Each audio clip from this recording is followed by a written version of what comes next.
제가 신학교 때 1학년 때 신학교 딱 들어가니까 우리 선배님들이 맨날 뭐 배고파서 굶었다, 뭐 너무너무 힘들었다. 그런데 신학교 딱 들어가니까 밥 딱 3끼 주는 거예요. 그거 외에는 간식이 없는 거예요. 간식이. 그게 20살 때 얼마나 이 혈기가 넘쳐요. 근데 밥 3끼 아무리 많이 먹어도 밤 되면 배고프잖아요. 그냥 어떨 때 그냥 물 먹고 배고프니까 그러고도 있는데 외출할 때 되니까 배고플 거 생각하고 식빵을 사. 식빵을 사갖고 이제 혼자 먹으려고. 혼자 먹으려고. 근데 식빵을 이렇게 놔도 이제 어떻게 20줄을 다 먹어요. 한 4줄 먹으면 배부르잖아요. 그럼 이제 다음에 먹으려고 놔두면 이놈들이 얼마나 코가 빠른지 그 식빵 있는 걸 너무너무 잘하는 거예요. 그러고 식빵을 보면 다 훔쳐먹고 없는 거예요. 그래서 내가 식빵을 사면은 내가 이 식빵을 뺏기지 않으려고 어떻게 해요? 그냥 저기 침대 맨 안쪽에 침대 밑에 옷장이 있었거든요. 그 맨 끝에 이제 몰아 넣는 거죠. 그래서 내가 이제 난 신학교 때 깐또레스를 했어요. 매 미사마다 노래하는 그 깐또레스를 했으니까 맨날 그거 연습하느냐고 여기 뛰어다니고 저기 뛰어다니고 보면 한 3일 정도 뛰어다니면은 빵 놓은 걸 까먹어요. 빵 놓은 걸. 그래갖고 나 빵 먹어야지 빵. 그래갖고 딱 보면은 그게 곰팡이가 썰어져요. 곰팡이가. 그래 몇 번을 곰팡이 쓰는 거를 보고 내가 세미나를 그때 이제 갔는데 굉장히 큰 세미나였어요. 근데 거기에 이제 불교, 개신교, 천주교, 유교 다 모여서 그런 얘기를 하는 거예요. 종교의 모든 거는 나눈다. 보면은 불교는 절하고 난 다음에 음복한다 그러잖아요. 다 나눠 먹잖아요. 그렇죠? 불교는 공양 드리고 뭐라 그래? 공양한다 그래. 나눠 먹는. 그걸 공양한다 그래. 나눠 먹는 걸 공양한다 그래. 하다못해 무당도 굿하면 굿덕을 돌린다. 무당을 굿덕을 돈다. 우리는 성체 나눠 먹는 거다. 나눠 먹는 거. 쌓아놓으면 썩는다. 쌓아놓으면. 제가 그 얘기를 듣고 딱 내 모습이 생각나다. 그 식빵 혼자 먹겠다고 깊숙한 걸 쌓아놨던 내 자신이 그것도 맨날 성체화하는 내가 너무 창피하더라고요. 그래서 식빵을 사갖고 그러면 그 다음부터는 다 불러요. 친구들. 내 친구들. 야 일로 와봐. 내 식빵 사와. 다 나눠 먹었어요. 나눠 먹으니까 뭐가 좋으냐면 곰팡이 썰어서 버리는 게 없는 거예요. 나도 못 먹고 너도 못 먹잖아요. 그렇잖아요. 그러니까 걔네들도 이제 외출해갖고 사갖고 오면은 나한테 얻어먹었으니까 어떻게 해? 풀러다가 또 나눠 먹고. 그러니까 한 2학기 되니까 늘 배불리 먹더라고요. 이게 나눠 먹는 게 정말 중요해요. 제가 얼마 전에 부산교구 다락방 기도회라고 우리 신부님들 열심히 기도하는 신부님들 모임에 갔어요. 근데 이제 제가 이제 이런 얘기를 하니까 한 70쯤 된 마산교구 신부님이 그런 얘기를 하더라고요. 당신이 아메리카에 강의를 갔었대요. 그럼 하여튼 아메리카에 있는 나라인데. 근데 신부님이 오면 방울뱀을 삶는데요. 잡아서. 그거 하면 안 되는데 어쨌든 방울뱀을 삶아갖고 아주 진액을 5봉을 줬대요. 근데 이거를 1시간에 1봉씩 먹어야 된다는 거예요. 그런데 비행기 떠나기 전에 이제 미국으로 가야 돼서 그걸 또 미국으로 갖고 갈 수가 없잖아. 5봉은 있는데 1시간에 하나씩 먹으라고 그러니 이거 어떻게 해? 한 번에 5개를 먹을 수도 없고. 그래서 이 신부님이 1봉을 먹고 따라간 봉사자들 4명 있길래 그걸 니네들 먹으라고 나눠줬대요. 나눠주고 이제 먹으니까 몸에 열이 나고 막 여기서 이 하얀 속옷이 노랗게 변하더래. 뭐가 진액이 나와갖고 미국에 갖고 이제 그 얘기를 했더니 의사가 그런 얘기를 하더라고요. 신부님, 만약에 신부님이 급한 마음에 5봉을 다 먹었으면 신부님은 장협착으로 죽었다는 거예요. 그러니까 장협착으로 죽을 수도 있었다는 거예요.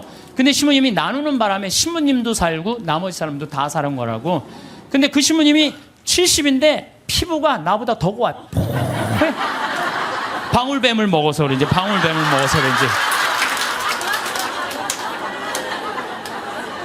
그리고 나눠 먹은 분들도 5년 동안 감기 한 번 안 걸렸다는 거예요. 나누니까 너도 살고 나도 사는 거예요. 혼자 먹으려고 그럴 때 나도 죽고 너도 죽는 거예요.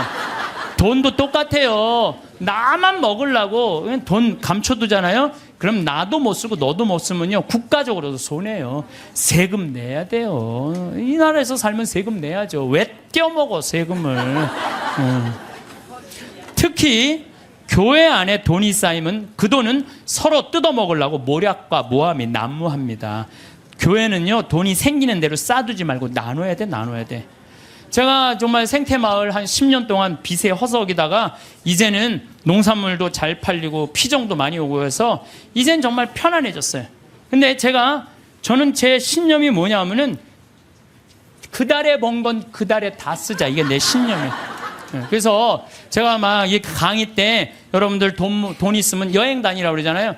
내가 여러 차례 얘기했지만 올해 2월 달에 처음으로 우리가 빚이 없었어요. 그래갖고 우리 직원들이 10년, 나하고 일하는 직원들이 10년, 15년 동안 정말 힘들게 일해왔거든요. 그래서 내가 직원들한테 그랬어요. 야, 우리 이제 오래간만에 수익이 났으니 이거 가지고 성주순례 가자. 그래갖고 아시시, 그 다음에 무슨 뭐 베드로, 그 다음 반내, 전부 다.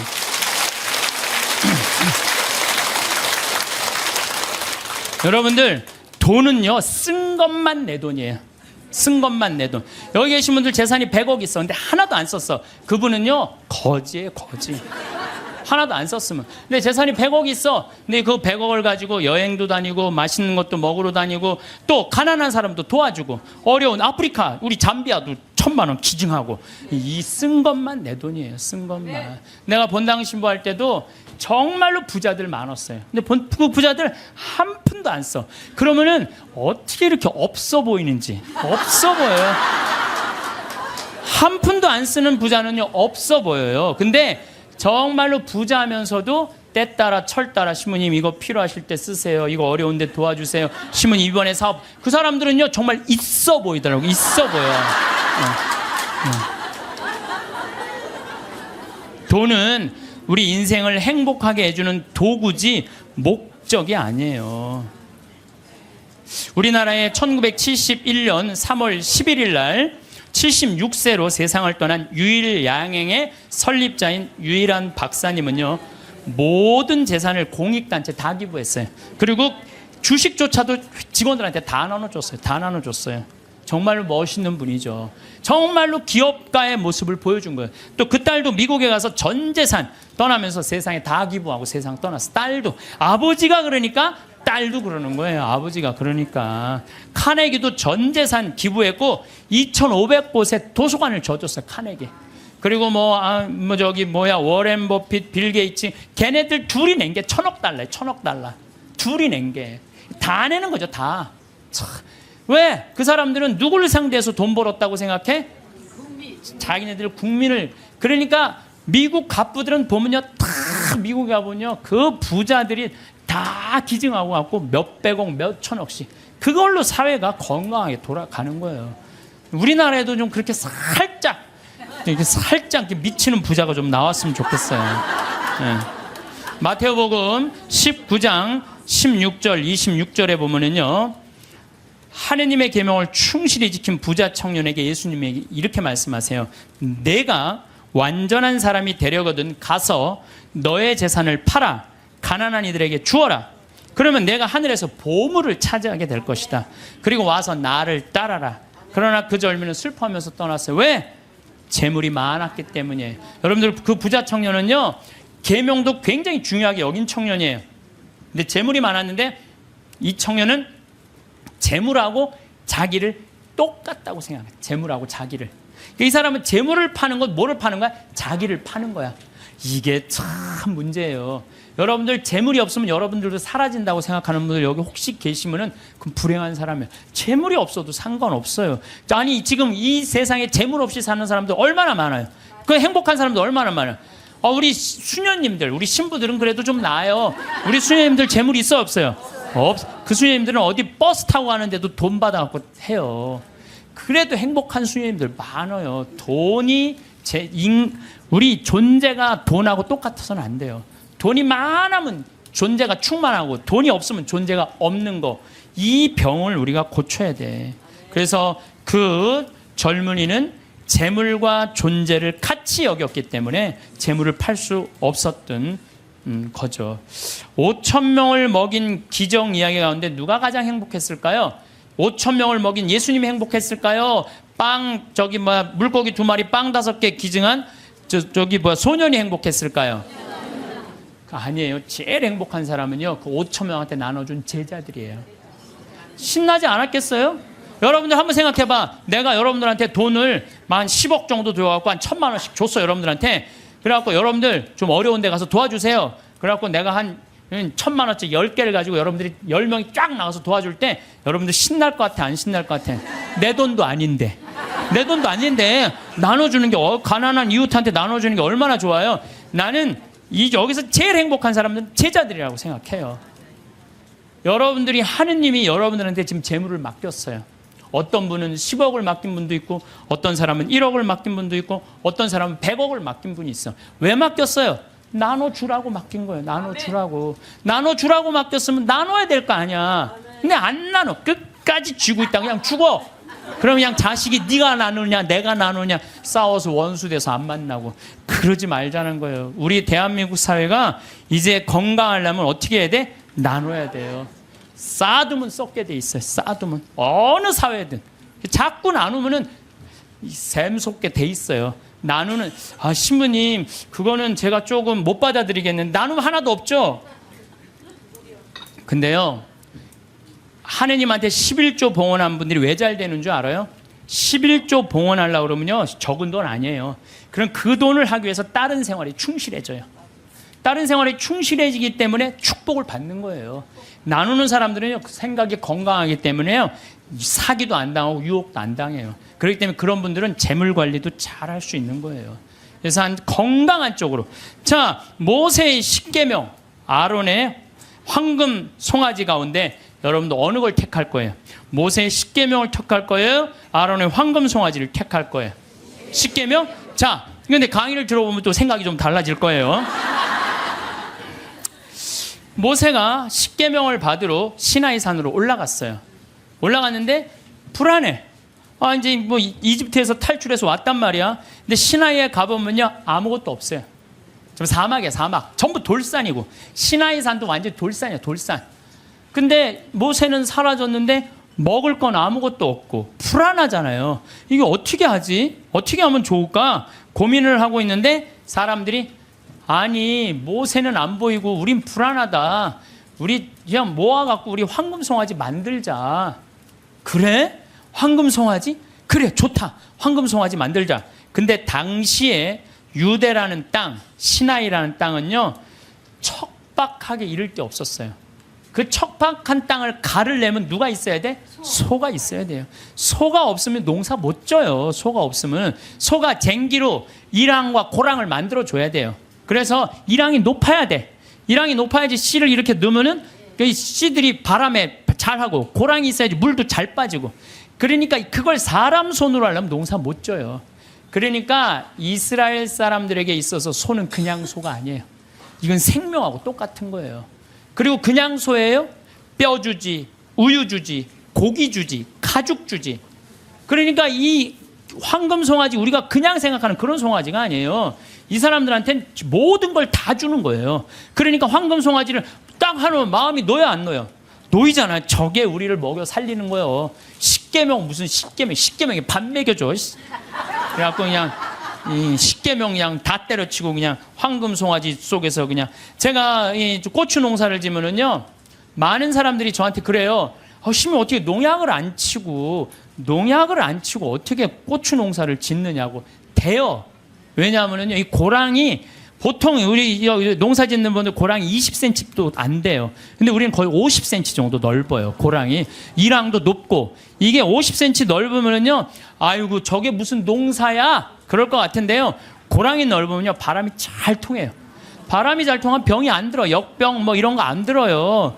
그런데 보면은 바닥바닥해. 그러니까 처음에 우리 저기 도돈리, 응암리 주민들이, 신부님 그렇게 해서 농사를 어떻게 짓느냐고. 근데 놀라운 거는요, 이 고추가 열릴 때 보면요, 이 대가 견디질 못해요. 너무 많이 열려갖고. 그래서 제가 그걸 보면서 농사도 욕심 부리면 안 돼요. 그리고 내가 정말 놀라운 거는 감 있잖아요. 감이요, 5월 달만 되면은요, 이렇게 자라다가요, 그 애를 다 조절을 자기네들 느껴요.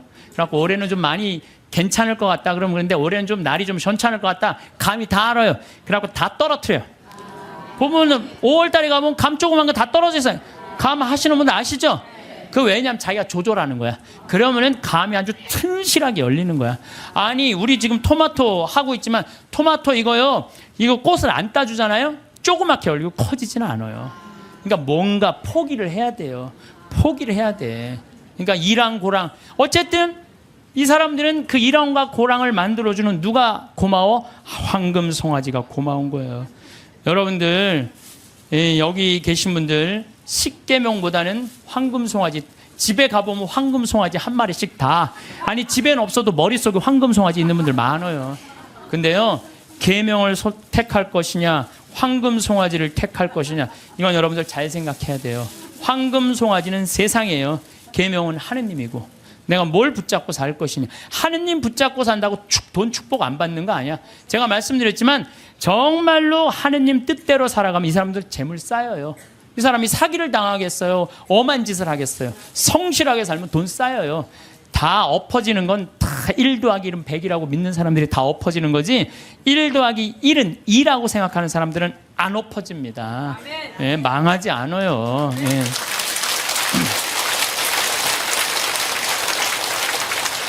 그네 뛸 때 정말 그네줄을 꽉 잡고 안 놓으려고 하듯이 우리는 하느님 꽉 잡고 놓지 말아야 돼요. 제가 은혜 신학교 다닐 때 하루에 보통 성호를 한 70번 정도 긋는다고 말씀드렸죠. 제가 그 강의 끝나고 저도 반성했어요. 나도 먹을 때는 성호 긋는데 안 먹고는, 먹고 끝나고 난 다음에 안 글 때도 많았어 나도. 근데 요즘 제가 생활이 변했어요. 어떻게 변했느냐면은 하여튼 먹을 때마다 성호를 긋는 거예요. 복분자, 요즘 복분자 나오잖아요. 우린 복분자 또 이것도 갈아서 먹거든요. 복분자 먹을 때도 성호 긋고, 오디 먹을 때도 성호 긋고, 하여튼 그런데요, 제가 요즘 뭐를 느꼈느냐면 성호를 하루 종일 그니까 뭐가 있느냐면 내 삶이 조금씩 거룩해지는 걸 느껴요. 그래서 여러분들도 아무 때나 그세요. 아무 때나. 예? 그러니까 일어나서부터 계속 긋는 거야. 디립다 그냥. 디립다 그니까 내가 조금 생활이요, 조금 거룩해지더라고요. 그래서 정말 성호를 긋는 거는 우리한테 참 중요한 것 같아요. 자, 자식들을 교육할 때 돈이 세상에서 최고라고 가르치지 말고 정직하게 돈 벌어서 그 돈으로 어려운 이웃을 돌보라는 이런 가르침을 가르치는 것이 여러분들 훌륭하게 자식들을 가르치는 거예요. 지금 전 세계 기준으로 볼 때 극심한 가난에 시달리는 사람을, 하루에 1달러 이하로 사는 사람을 극심한 가난에 시달리는 사람이라고 그럽니다. 그 다음에 하루 2달러로 사는 사람들은 보통 가난한 사람들이라 그래요. 하루에 2,000원 가지고 사는 사람들을, 3달러 이상 가지고 사는 사람들은 가난한 사람이라고 하지 않는데요. 그럼 3달러 이상이면 3,000원 이상이면은 가난하지 않은 거예요. 그러니까 한 달에 90달러, 그러니까 우리나라 돈으로 10만 원 정도만 한 달을 가지고 있으면 가난하지 않다는 거예요. 근데 여러분들 우리나라는 지금 어떻게 살죠? 우리나라 최저 생계비가 57만 원이에요. 그러니까 국가에서 저 사람은 도저히 돈 벌 수 있는 재능이 없는 사람이다, 능력이 없는 사람이다 에게 주는 돈이 57만 원이래요. 그럼 57만 원이면요, 아프리카의 어떤 부자보다도 잘 사는 사람이에요. 어떤 부자보다도. 그럼 아마 여기 지금 뭐 자식들이나 가족이 돈을 벌면은 보통 한 200~300만 원은 벌 거예요. 두 사람이 벌면은 한 400~500만 원은 벌 거예요. 300~400만 원 버는 사람들도 있을 거고. 물론 아르바이트 못하는, 저는요, 제가 평창에 있으면서요, 진짜 안타까운 건 뭐냐면요, 멀쩡한 애들 우리가 구하는데 없어요. 정말로. 아니 서울에는 실업자가 100만 명이니 200만 명이라는데 우리 평창은 정말로 젊은이가 없어요. 그래서 젊은이가 하나만 이력서만 넣으면요, 웬만하면 다 뽑아요. 웬만하면. 근데 그냥 이력서 넣는 사람이 50, 60살, 우리 집은 50, 60은 일을 못해요. 이게 일이 너무 힘들기 때문에. 근데 그냥 오겠다는 사람은 5, 60 이상한, 뼈가 안 좋고 허리가 안 좋고 이런 사람, 멀쩡한 젊은이들은 일을 안 하고. 참 그게 너무너무 안타까워요. 대한민국 사람들이요, 불행한 이유는 바로 돈 욕심 때문에 불행해요.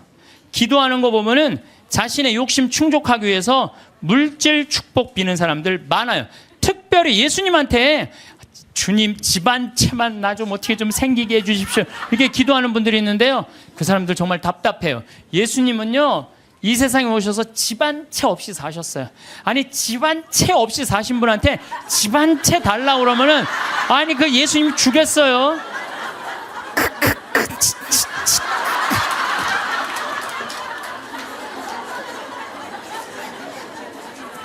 예수님께 기도 열심히 청하면 물질의 축복을 받는다는 이야기는 믿음을 가장한 도박이고 강탈이에요. 여러분들 어떻게 믿을 때 돈 축복 달라고 그래요? 여러분들 돈 때문에 믿는 거예요? 여러분들 뭐 때문에 믿는 거예요? 하늘나라 때문에 믿는 거 아니에요? 그러면 하늘나라를 먼저 구해야지. 내가 기도 열심히 9일 기도 열심히 하면 집 한 채. 아니 어디 빌 떼를 대고 빌어야지. 집 한 채 없는 분한테 저기 뭐야 집 달라고 그러면 돼요. 예수님에게 기도할 내용은 하느님 나라와 그의 정의이지 집이 아니라는 거죠. 재물 축복은 성서에도 이렇게 표현합니다.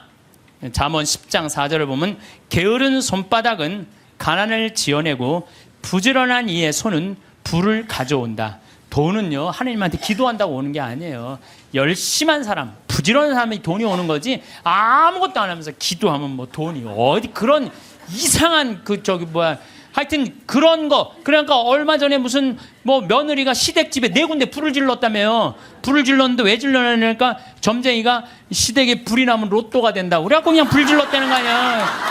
아이고 참.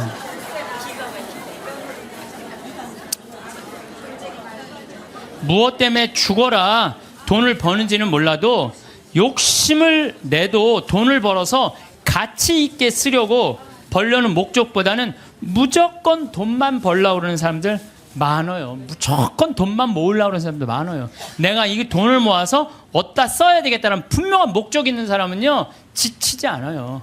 근데 그냥 돈만 들입다 벌려고 그러는 사람은요 방향을 못 찾는 거죠. 저도 생태마을 운영하면서 경제적인 이익이 생기기 시작했어요. 한 10년은 계속 쏟아붓어요. 내 강사료, 내 책, CD 그냥 그야말로 정말 한 뭐 10억 이상 다 내 강사료는 다 쏟아넣었어요. 근데 요즘 이제 경제적인 이익이 생겼어요. 이제 안정이 돼갖고. 근데 내가 이제 돈이 생기니까 나도 이상해질 거 아니에요. 돈이 생기면 이상해지잖아요. 근데 저는 목적이 생겼어요. 목적은 뭐냐면은 아프리카에 잠비아의 자카란다 농장 꾸며주는 게 내 목적이에요. 우리 이제 뭐 평창에는 지금 마침 명동에 왔는데 여기 5층에 우리 프란시스코 전교 수녀님들 아프리카 봉사 가는 수녀님들 사무실에 올라갔어요. 내가 포크레인을 어떻게 할까? 근데 포크레인 그 A10이라고 이렇게 무한궤도 있는 큰 바가지 제대만한 바가지 있는 그걸 살라고 봤더니 2억이 든다는 거예요. 2억이. 근데 내가 2억 모아갖고 포크레인도 사고 트랙터도 사고 다 살라고 그랬는데 포크레인 사면 끝날 것 같아.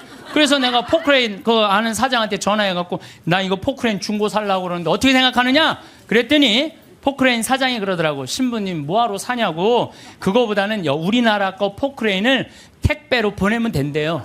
자기 포크레인을 택배로 보내서 자기가 내년에 한 달 동안 가서 싹 정리해주고 온대요. 그래서 방금 만나고 내려왔어. 명동에 왔더라고. 그 사장하고. 그런데 수녀님이 제일 큰 거라도 한 2천만 원이면 보낸다는 거예요. 그러니까 벌써 얼마를 절약한 거야? 한 1억 8천만 원 절약했잖아요. 이게 제가 그래서 항상 저는 이런 생각해. 계획은 인간이 완성은 하느님이. 예, 계획은 인간이 완성은 하느님.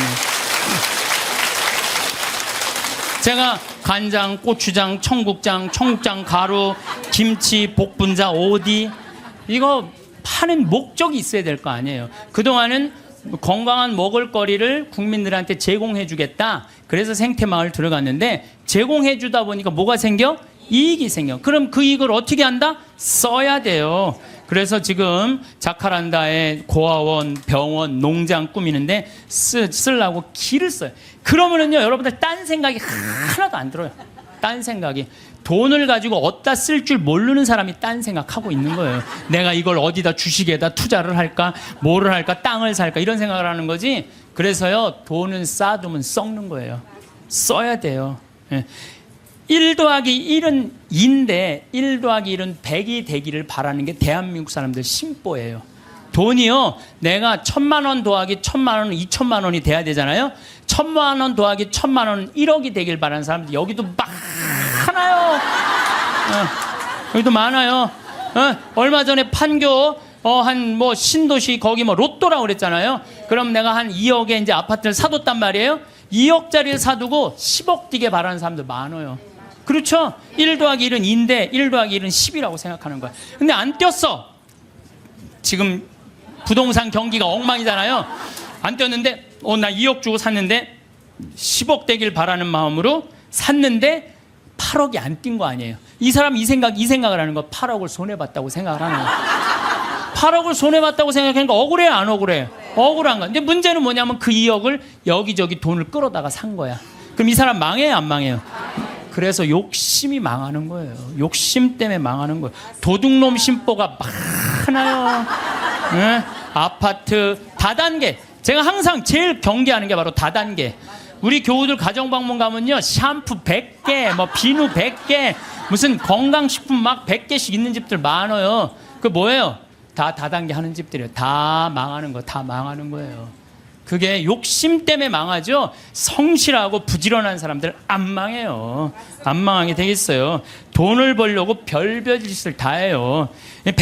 나는 100조 규모의 중국과 컴퓨터 합작 회사 했다고, 뭐 또 70조 규모의 뭐 브라질 대륙 횡단 철도 추진한다면서 노인들한테 190억 돈 사기친 사기꾼이 있어요. 근데 거기에 들어간 사람들이 학교 교장 선생님들, 정말로 똑똑하다는 사람들이 다 사기당한 거예요. 근데 어떻게 상의를 당했나 보니까 100원짜리 주식을 사면 된대. 100원짜리 주식을 사면은 요게 6년 만에 이게 10만 원이 된다고. 이게 뛰면 그렇게 뛴다고. 그럼 이 사람은요, 1 더하기 1은 2인데 1 더하기 1이 이게 1000이 되는 거야. 그냥 내가 생각을 하는 게 1억 투자하면 이게 100억이 벌려? 그럼 1억을 내는 거예요. 100억 생각하고. 그러니까 뭐 저런 거에 사기를 당할까? 그런데 사기를 당하더라고요. 뭐 때문에? 욕심이라는 요 악마 때문에요. 다 함정에 빠지는 거예요. 뭐 또 뭐 수원에서는 백화점 상품권 1,000만 원 투자하면 매일 92만 원씩 주겠다고 사기를 쳐갖고 140억을 투자한 사람. 이 사람 저 사람 다 돈 끌어다가 다 투자하는 거예요. 여러분들 생각을, 나도 수원 사람이지만 수원 깍쟁이들이 사기당했다는 게 난 이해가 안 돼요. 수원 깍쟁이들이 사기당했. 아마 여러분들도 많을 거예요. 1,000만 원을 내면 한 달에 90만 원씩 나와? 그럼 야, 한 달이면 다 나오네? 내는 거죠. 사기꾼들의 그 말에 다 넘어가는 거. 또 뭐 청와대 판검사들을 청와대가 뭐 판검사들이 보호하는 로얄 패밀리 클럽이라고 써있어서 2천억을 떼어먹은 사람도 있어요. 말도 안 되는 거에 사기당하는 건 다 여러분들은 뭐 때문에 그래요? 욕심 때문에. 그 욕심이 나를 끌고 들어가는 거예요. 그러니까 제발 1 더하기 1은 2지 1 더하기 1은 100이 아니에요. 무슨 돈이 뭐 뻥튀기 과자에 넣어놓으면 뻥 하고 터져갖고 그냥 막 엄청나게, 요 뻥튀기 과자에 쌀 요만큼 넣잖아요. 나 뻥튀기 평창에서 뻥튀기 기계도 하거든요. 애들 오면은 그 요만한 쌀을 뻥튀기 기계에 넣어요. 그래갖고 막 1시간 정도 열을 가하면 뻥 하면 엄청나게 커지잖아요. 돈이 그렇게 되는데 돈은 절대 그렇지 않아요. 하나하나 쌓이는 거죠. 여러분들, 내가 정말 똑똑하진 않지만 내가 똑똑하지 않은 머리로 생각을 해봤어요. 여러분들 왜 사기를 당하느냐? 나라 경제가 3% 성장한다면요, 은행 이자는 3% 넘기가 힘들어요. 정기 적금을 넣어야 3.9%예요. 오늘 아침에 내가 라디오에서 들었어요. 정기 적금을 넣어야 3.9%예요. 그러면 그걸 3.9% 넣어봤자 1억 넣어봐야 30만 원, 40만 원 나오는 거야. 300만 원, 400만 원 나오는 거야. 1억 넣어야. 한 달에 30만 원 나오는 거야. 1억 넣어야. 그러니까 이 돈 갖고 뭘 해? 근데 어떤 사람이 살살살살 꼬셔요. 여기 펀드에 넣으면은 이게 한 20% 이익이 나와. 이게 너만 알아. 너만. 내가 아무한테도 안 알려주는 거야. 내가 너만 알고 있어. 이거 여기다 넣으면 20%. 1억에 20% 2천만 원이란 말이야. 그럼 한 달에 200만 원씩이면은 어때요? 할만하죠? 그래서 사기를 당하는 거예요. 그래서 국가 경제가 3% 성장이면요, 이자는 3% 넣기가 어려워요. 근데 만약에 15%, 20% 얻을 수 있다라고 말하고 다가오는 사람은요, 100% 사기꾼이라고 생각하면 돼요. 3% 이자에 3.5% 이거는 돼요. 근데 내가 20%까지 불려줄게. 10% 사기꾼이라고 생각하면 돼. 그런데 이렇게 듣고도 오늘 나가서 여기 말이야 너만 알아 너만 너만 알아. 예. 그래? 예, 넘어가는 거죠. 노름, 경마, 강원랜드 도박만 하지 않았어도요 자녀들과 여행도 다니고 좋은 일도 하고 부부가 함께 여행하고 부모님한테 용돈 드리고 여유롭게 살 사람들 많아요. 근데 저 지금 경마장 무슨 경정장 무슨 뭐 전부 다 이 사람들 영혼 망가뜨리는 거예요. 정말 여러분들 그런 거 뭐 재미로 가다가 인생 망치는 거예요. 재미로 가다가. 예. 그 귀중한 돈 제대로 한번 써보지도 못하고 공중에 날리는 사람들 많습니다. 아니 200억 있으면 뭐하러 강원랜드 갖고 그걸 그냥 날려요. 200억 가지고 고아원도 짓고 어려운 사람 장학재단도 설립하고 버려진 독거 노인들도 돌봤어요. 거기만 쭉 일주일에 돌아다녀도 그렇게 해도요 인생 의미도 찾고 행복하고 삶의 보람도 느낄 거야. 200억을 날리고 나면 그러니까 거기서 뛰어 죽는 사람 1년에 50명 60명이 뛰어 죽는다는 거예요. 사기당하는 분들 다 이유가 있어요. 하루아침에 벼락부자시고 좀 욕심 가지고 있는 사람들, 지금 버는 수입보다 더 큰 수입을 벌 수 있다는 말에 현혹될 때, 그래서 전 대박이라는 단어를 싫어해요. 대박이 어디 있어요? 대박이. 그 달 벌어서 내가 500만 원, 300만 원 벌으면 그중에 50만 원, 60만 원 저금해서 한 5년, 10년 해갖고 1억, 2억 맞추고 집 한 채 사고 그 집 사고 또 한 10년 열심히 일해갖고 한 3, 4억 해갖고 퇴직할 때 한 4억, 5억 정도 지니고 그리고 그거 가지고 늙을 때까지 살아가는 거죠. 그러다가 정말로 돈이라는 건 축복이에요. 그거 오는 수가 있어요. 내가 산 집이 어쩌다가 떼어갖고 그걸 정리해갖고 다시 좀 어떻게 그 정도는 되더라도 어느 날 갑자기 떼돈을 버는 일은 없어요. 또 떼돈을 번다고 여러분들 행복하지도 않아요. 내가 전 시간에도 말했지만 떼돈을 보면요 이 사람들 떼같이 몰려. 떼같이 몰려갖고 돈 꿔달라 머리 아파요. 여기 계신 분들 이런 분들이 있어요. 입만 열면 돈이 원수라고 말하는 사람, 이렇게 말하는 사람들 사기당할 가능성이 많아요. 입만 돈이 원수야 이런 사람들 사기당할 가능성이 많아요. 돈이 원수야. 그런데 예수님이 원수를 사랑해라. 그러니까 내가 돈을 사랑해야 되겠구나. 돈을 너무 사랑하다 보면 디모데후서 1장 6절 6장 10절에 보면요 돈을 사랑하는 것이 모든 악의 뿌리입니다. 돈을 따라다니다가 길을 잃고 신앙을 떠나서 결국 격심한 고통을 겪는 사람들도 있습니다. 그래서 여러분들 사기당하기 싫으면요 사기꾼들의 특징이 있어요. 호화롭거나 명품 이야기 많이 하면서 입만 열면 대박 터진다고 말하는 사람들, 이런 사람들 사기꾼들 가능성이 많아요. 자신이 뭐 누구 유명인 영화배우 무슨 국회의원 무슨 정치인들 안다고 맨날 입만 열면 얘기하는 사람들 사기꾼일 가능성이 많다는 거예요. 전화번호가 이유도 없이 자주 바뀌는 사람들, 여러분들 전화번호 그냥 끝까지 쓰는 사람들 있죠? 이 사람들 사기꾼들 아니에요. 근데 그냥 전화번호 또 바뀌었어 이 사기꾼일 가능성이 많다는 거예요. 그리고 또 누가 사기꾼이 지금 오늘 계약하지 않으면 이 기회는 다시 오지 않는다. 이렇게 꼬시는 사람들 이거 사기꾼 며칠 전에 우리 부관장 신부님이 우리 생태마을에 부관장 신부님이 있는데 아주 젊은 신부 이제 30살 막 된 신부인데 이 신부는 조혈 모세포를 기증을 했어요. 조혈 모세포를 기증해갖고 작년에 어떤 아가씨가 맞는 아가씨가 있대. 이게 20만 분의 1의 확률이랬는데 맞는 아가씨가 갖고 작년에 기증을 했어요. 근데 이 아가씨가 또 좀 안 좋았나 봐. 그래서 얼마 전에 가서 그걸 기증을 했어요. 또 기증을 하고 이제 평창이니까 무슨 빈센트 병원에 가서 기증을 했는데 이제 이게 내가 그 골수가 찼는지 안 찼는지 확인을 해야 되는데 평창에서 수원까지 나가기 좀 그렇잖아요. 그래서 근처 의료원에서 할 수 있대. 그래서 평창 의료원에 가갖고 화보니까 골수가 다 찼다고. 근데 차 갖고 이제 나오는데 딱 트럭에서 한 사람이 딱 나오더니 저기 저 손님 내가 홍삼을 이게 배달을 왔는데 이게 한 2박스가 남아갖고 이걸 싣고 가도 어차피 이거 버릴 거니까 이거 손님 좀 사라고 그러더래요. 그래서 황 신부가 나한테 신부님 사기꾼이야 사기꾼.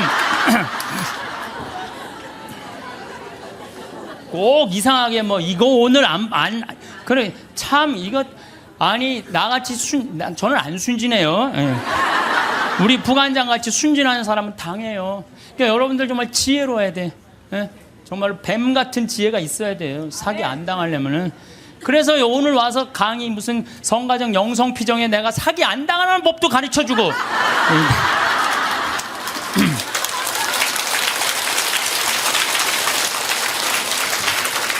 특별히 제가 부탁하고 싶은 게 있어요. 교우들끼리 돈거래하지 마세요. 정말 안 좋은 거예요. 돈거래하다간 친구를 잃어버립니다. 돈 꿔주지도 말고 꾸지도 마세요. 없으면 없는 대로 그냥 사세요. 없으면 없는 대로 살지. 뭐 돈을 꾸는 거는요, 내 욕심을 더 채우기 위한 몸부림이에요. 몸부림이에요. 그래서 집회서에서 이런 말이 나와요. 이거 여러분들 꼭 기억하세요. 돈을 꿀 때까지는 이웃의 손에 입을 맞추고 그의 재산을 두고 공손한 어조로 말한다. 그러나 갚을 때가 되면 시간을 미루고 빈 말로만 갚겠다면 시간만 탓할 뿐이다. 이 여러분들 경험 다 했죠? 그러니까 꿔주지도 말고 꾸지도 마세요. 그런데 꿔줘야 되는 건 있어요. 누구 병원비가 없다. 내가 친척 중에 학비가 없다. 이거는 꿔준다기보다도 그냥 줘요. 네, 꿔준다기보다도 주세요. 병원비나 학비, 난 내가 강의할 때 핸드폰 울려도 한 번도 신경질을 부린 적이 없어 나는. 병원비나 학비 같은 경우는 저는 그렇게 생각해요. 그냥 가난한 사람도 도와주는데 내 형제 친척 중에 아프고 학비가 없다는데 그거는 차라리 꿔준다는 말보다 그냥 주세요. 그거 외에는 꿔주지도 말고 꾸지도 마세요. 돈이라는 거는요, 돈이 거짓말하는데 한다고 말하잖아요. 돈은 거짓말 안 해요. 욕심 부리지 않고 성실하게 일하면 돈은 언제든지 벌어집니다. 한순간에 떼돈 벌고 싶은 도둑놈 심보를 가진 사람들이 돈 때문에 자기도 고통스럽고 남도 고통스럽게 하는 거. 그래서 보면 어떤 집에 보면요, 이 도박하는 사람들 보면요, 형제 친척 모든 돈 다 끌고 들어가는 사람들이 있어요. 중리사니 그러면서 거짓말하면서. 이런 사람들은요 진짜 정말로 이 사회에서 분리시켜갖고 어디 모아놔야 돼요. 그래서 노동, 우리 생태마을에 그런 사람들 그냥 싹 모아갖고 돈도 안 주고 그냥 일 시키면은 그게 돈 버는 건데, 하느님 꽉 붙잡고 살아야 되는데 출세와 권력 꽉 붙잡고 사는 사람들 있어요.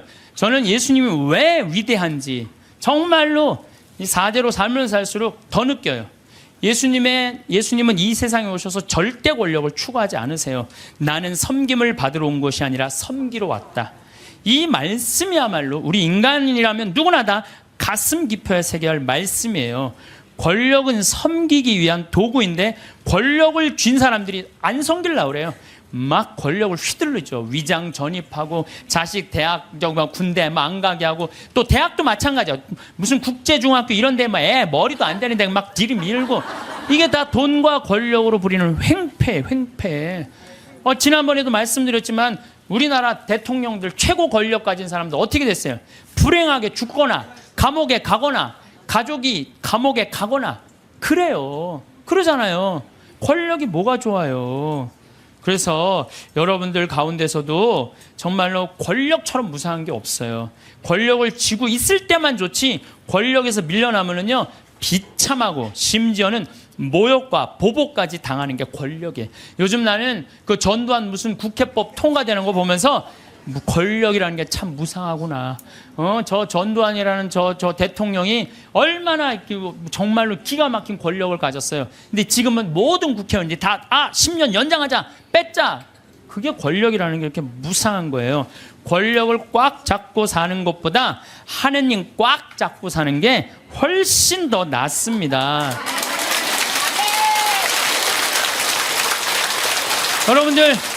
여러분들 이 생각을 해봐요. 하느님 아버지처럼 대단한 권력 가진 사람이 어디 있어요? 그렇죠? 그 아버지 꽉 잡고 가슴에 하늘나라 여권 있으면 됐지. 뭘 더 욕심을 펴요. 밥 새끼 얻어먹으면 됐지. 예. 여러분들 고통스러운 거는 왜 내가 나한테 돈이 없을까? 내가 돈이 있으면 정말로 멋지게 살아볼 텐데 돈 없어도요 멋지게 살아요. 마음이 건강하고 생각이 바른 사람은요 돈 없어도 건강에 살아요. 근데 이 정신이 썩은 사람은요, 100억을 갖다 줘, 1000억을 갖다 줘. 다 소용없어요. 다 소용없어요. 그래서 뭐가 우리 마음 안에는 하느님의 계명이 있어야지 황금 송아지가 있으면 안 돼요. 그래서 오늘 여러분들 마음 안에 혹시 내가 지금 나를 괴롭히는 건 뭐 때문이야? 황금 송아지가 날 지금 끊임없이 그 뿔이 내 가슴을 받는데도 그래도 좋아. 나는 황금 송아지 뿔에 받쳐도 좋아. 나는 죽어도 좋아. 예, 그러시지 마시기를 정말로 바라겠습니다. 저는 나중에 하느님 앞에 갔을 때 너 어떻게 살아왔느냐? 저 대통령인데요. 너 어떻게 살아왔는데? 나 신부였는데 너 어떻게 살아왔는데? 나 장관이었는데요. 너 어떻게 살았는데? 나 구역장이었는데 너 어떻게 살아왔느냐? 뭐 어떻게 살아요? 너 어떻게 살아왔는데? 저는요, 하느님, 장관도 아니고 대통령도 아니고 신부도 아니었는데요, 가난하고 헐벗고 불쌍하고 감옥에 갇히고 병들고 목마른 사람들한테 물 한 잔 나눠주려고 노력을 하고 살았어요. 너 하늘나라. 베드로 성인이 너 하늘나라. 저는 장관인데요, 전 대통령인데요, 전 신부인데요, 계속 시험에 계속 떨어지는 거예요. 마태복음 25장만 읽어보면요, 우리가 하늘나라를 어떻게 통과하는지 너무너무 잘 써 있어요. 그래서 여러분들 마지막 날 하늘나라 여행 떠날 때 쫙 여권 내놓고 이 은행 통장 잔고, 뭐 어떤 잔고가 필요해? 어렵고 가난하고 불쌍한 사람한테 도와준 잔고를 하나님한테 내놓으시기를 바라겠습니다. 오랜 세월을 살아오며 돈에 대해 많은 생각을 하게 됩니다. 젊었을 때는 돈만 있으면 모든 것이 해결될 것이라 믿었습니다. 더 많이 벌고 더 많이 모으는 것이 성공의 증표라 여겼죠. 하지만 시간이 흐르며 깨달았습니다. 돈이란 그것을 가진 사람에게 막대한 힘과 가능성을 쥐어주는 도구이지만 그 자체로 삶의 목적이 될 수는 없다는 것을 말입니다. 돈이 지니는 진짜 의미는 그것이 새겨진 숫자나 지갑 속의 물질적 실체에 있지 않습니다. 오히려 그 돈을 통해 무엇을 펼쳐내고 어떤 이야기를 만들어 가느냐에 달려 있습니다. 마치 물이 그 자체로는 아무런 모양이 없지만 어떤 그릇에 담기느냐에 따라 네모가 되기도 하고 동그라미가 되기도 하는 것처럼 돈 역시 사용하는 사람의 마음과 목적에 따라 전혀 다른 가치를 지니게 됩니다. 진정한 가치는 돈을 어떻게 쓰느냐에서 비롯됩니다. 오직 돈을 벌기 위해 제 건강을 내주고 가족의 웃음을 뒤로 했던 과거를 돌이켜보면 안타까운 마음이 먼저 듭니다. 그때는 미처 몰랐습니다.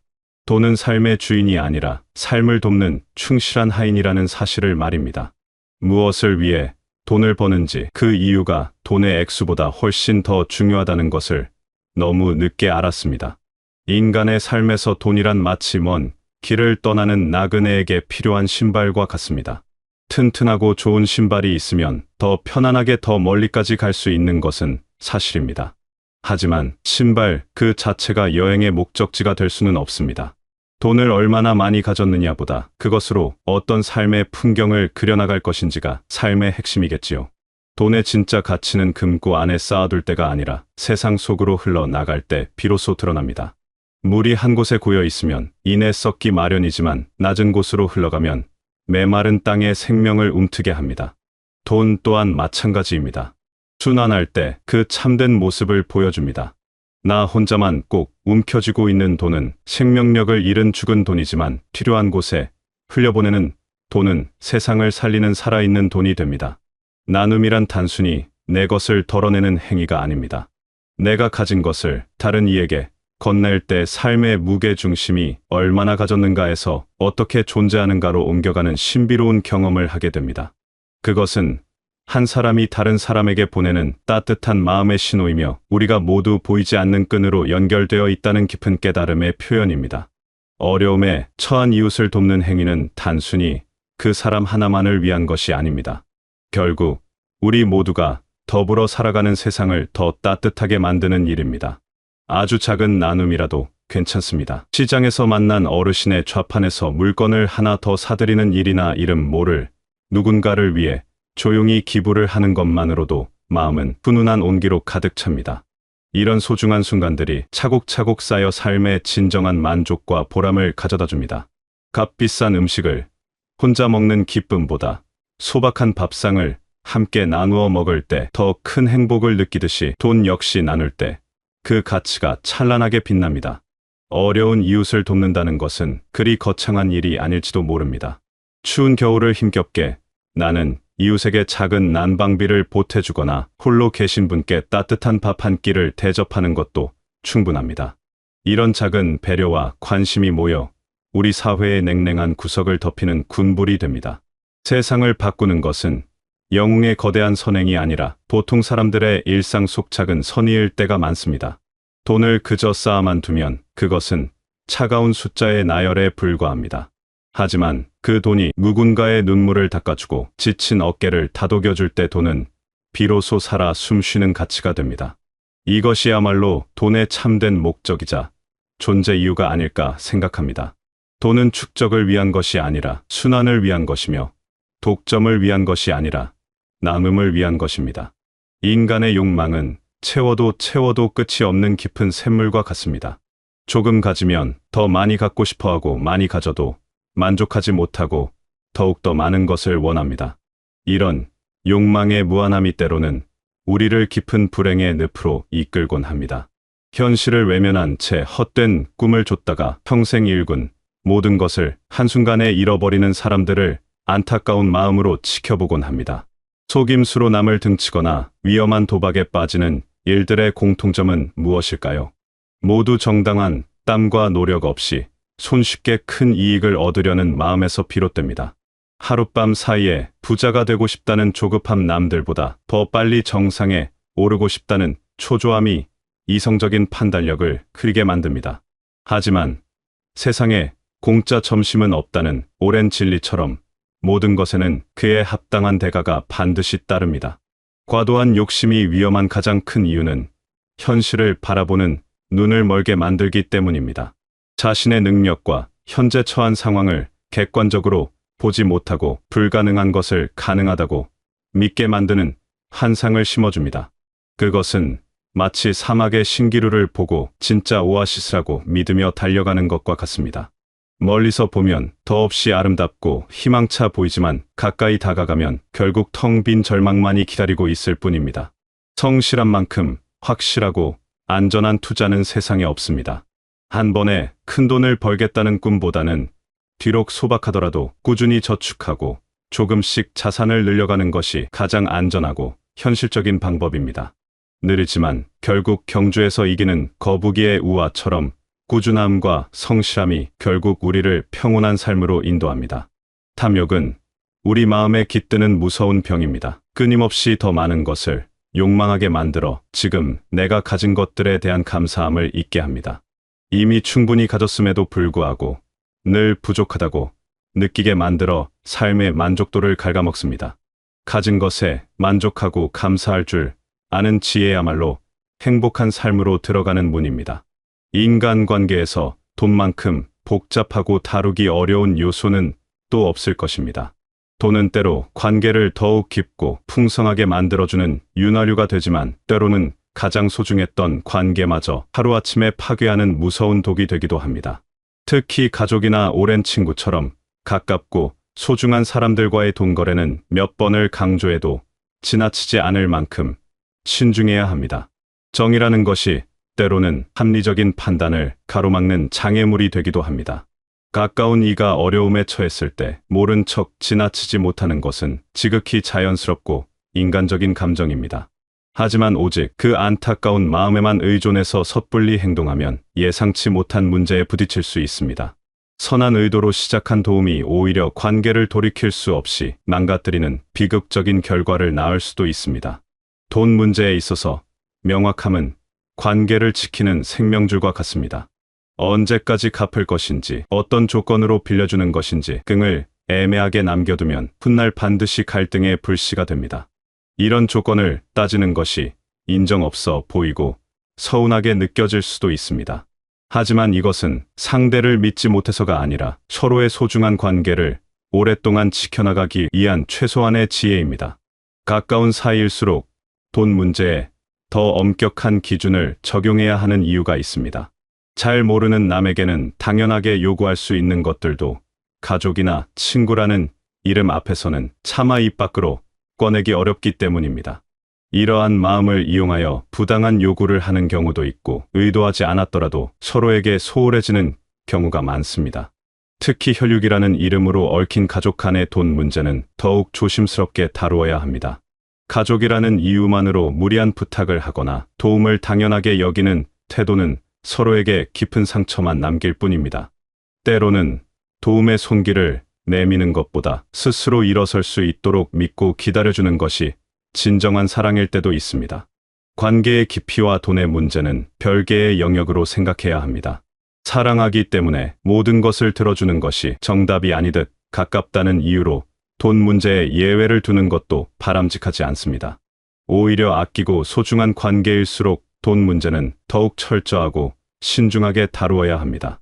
돈으로 인한 갈등을 피하는 가장 좋은 방법은 애초에 돈 거래를 하지 않는 것입니다. 만약 정말 도움이 필요한 상황이라면 돌려받지 않아도 좋을 만큼만 도와주거나 그것이 어렵다면 정중히 거절하는 것이 오히려 관계를 지키는 현명한 길입니다. 어중간한 상태로 머무는 것이 관계에 가장 위험합니다. 나이가 들수록 더욱 선명해지는 삶의 진리가 있습니다. 아무리 많은 돈과 재물이 있어도 마음이 편안하지 않으면 결코 행복할 수 없다는 것입니다. 물질적인 풍요와 정신적인 평안은 전혀 다른 차원의 문제입니다. 때로는 이 두 가지가 서로 부딪히기도 합니다. 더 많이 가지려고 애를 쓸수록 마음은 오히려 더 불안해지는 삶의 역설이 일어나기도 합니다. 건강한 몸과 평온한 마음이야말로 세상에 어떤 재산과도 바꿀 수 없는 가장 소중한 보물입니다. 몸이 아프면 산의 진미도 맛을 느낄 수 없고 마음이 괴로우면 천하의 절경도 눈에 들어오지 않습니다. 반대로 몸이 건강하고 마음이 평안하면 길가의 핀 작은 들꽃 한 송이에서도 우주를 발견하고 소박한 일상 속에서도 큰 기쁨을 누릴 수 있습니다. 마음의 평안이란 과연 무엇일까요? 그것은 지금 나의 상황에 온전히 만족하는 마음입니다. 가지지 못한 것을 부러워하며 애태우지 않고 지금 내게 주어진 것들에 감사하는 마음입니다. 남과 나를 비교하며 스스로를 위축시키지 않고 자신만의 속도와 방향을 존중하며 살아가는 여유입니다. 이러한 마음가짐이야말로 진정한 부자로 살아가는 삶의 출발점입니다. 소박한 일상 속에 숨어있는 작은 행복들이야말로 진짜 보물입니다. 이른 아침 창가로 스며드는 햇살 한 줌, 직접 내린 따뜻한 차 한 잔, 사랑하는 사람과 나누는 다정한 눈빛, 이런 것들은 돈으로 살 수 없는 지극히 소중한 순간들입니다. 이런 보석 같은 순간들을 무심히 흘려보내고 먼 곳에 있는 무지개만 좇는다면 우리는 가장 가까이 있는 행복을 놓치게 될 것입니다. 누군가에게 베풀 때 느끼는 따뜻한 보람, 역시 돈으로는 결코 얻을 수 없는 종류의 행복입니다. 나의 작은 도움으로 누군가가 다시 웃음을 되찾는 모습을 볼 때 그 충만한 기쁨은 어떤 물질적 만족보다도 훨씬 더 깊고 오래갑니다. 이런 귀한 경험들이 모여 우리의 삶을 진정으로 풍요롭게 만듭니다. 주는 사람이 받는 사람보다 더 큰 기쁨을 얻는다는 옛말은 틀림없는 진실입니다. 마음의 평안은 외부의 조건에 의해 좌우되는 것이 아닙니다. 그것은 내면의 중심에서 솟아나는 고요한 힘입니다. 어떤 상황에서도 함부로 흔들리지 않는 자기 삶의 중심을 단단히 세우는 것, 그것이야말로 진정한 부입니다. 돈이 아무리 많아도 늘 불안하고 초조하다면 그는 가난한 사람입니다.